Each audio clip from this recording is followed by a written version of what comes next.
As an example for the programmatic level of curriculum, I want to refer to an article from 2015 in a journal called Cultural Studies of Science Education, and it is from Clayton Pearce, and it's called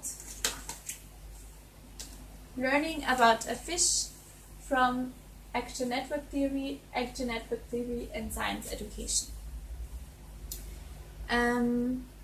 And in his paper, Pearce aims to develop a more appropriate model of scientific literacy for schools, and therefore drafts 3 frameworks for actor network informed scientific literacy curricula.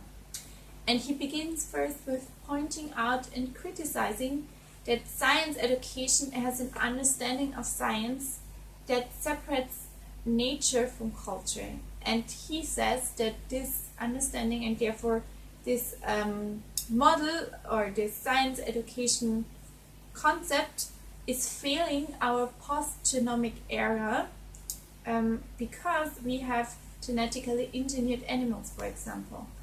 So the boundaries between humans, nature, and human imitations of nature have completely collapsed, and the recent science education model does not mirror that. And furthermore, he criticizes that the dominant scientific literacy is driven, and now I cite from page 95, by imperatives that seek to control, manage, and market life at the molecular level. And to give an example, he uses the new science education standards released by the National Research Council of the National Academics. And they promote, and here I cite him again on page 97, a model of scientific literacy that is attuned to techno-scientific models of labor, bioengineering, biochemical science, and so on, and a corollary public understanding of science. And with this in mind, he draws on actor network theory to frame an alternative model of scientific literature that is characterized by the following 3 aspects. First, non-humans need to be engaged as pedagogical actors capable of contributing to networks. And second, he suggests a civic techno-scientific literacy. What he means with that is a concept that recognizes the co-constructive role that non-humans play in the production of scientific knowledge and practice. And the third aspect, he calls it a democratic education.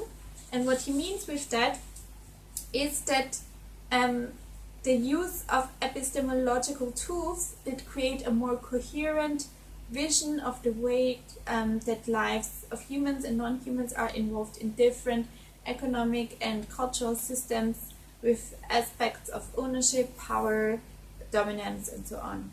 And to give a specific example, this was very general and broad, he maps out a lesson he created for 7th and 8th grade science class, and they used community problems as the basis of inquiry for constructing actor network maps. So for example, they used a recent local oil split to trace a constellation of actors in a network such as affected rivers, to research on the contaminated multiple social ecological zones, oil refinery regulations, and so on.